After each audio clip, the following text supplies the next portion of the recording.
অনেক দিন হয়ে গেল আমার বন্ধু মুলার সাথে কথা হয় না। আজ ওর কাছে যাব, দেখি কেমন আছে। বন্ধুত্বটা হারাতে চাই না আর। অনেক দিন হয়ে গেল আমার বন্ধু গাজরের সাথে দেখা হয় না। আজকে ওর সাথে দেখা করতে হবে। খুব মিস করছি ওকে। বন্ধু কেমন আছিস? আরে আলু, তুই এখানে? আমি ভালো আছি, তুই বল। অনেক দিন পর তোকে দেখলাম, মিস করছিলাম রে। আমিও রে বন্ধু, পুরানো দিনগুলো মনে পড়ে যায়। মনে আছে আমাদের সেই ছোটবেলার কথাগুলো? হ্যাঁ রে, সারা দিন একসাথে খেলতাম, কোনো চিন্তা ছিল না। ছোট ছোট জিনিসে কত খুশি হচ্ছে। চল বিকালে গাজরও আসবে, সবাই একসাথে আড্ডা দিব।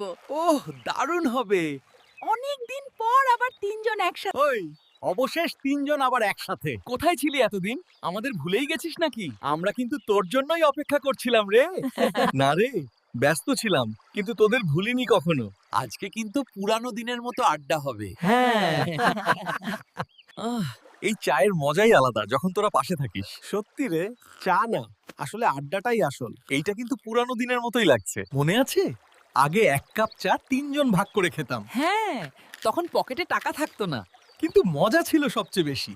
বন্ধুরা, তোমরা আমাদের লাইক করো না কেন?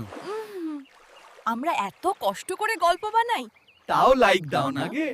তোমাদের সাপোর্টেই আমরা এগোতে পারি। আরো নতুন গল্প আনবো তোমাদের জন্য। তাই এখনই লাইক, কমেন্ট, শেয়ার করে দাও। লাভ ইউ বন্ধুরা।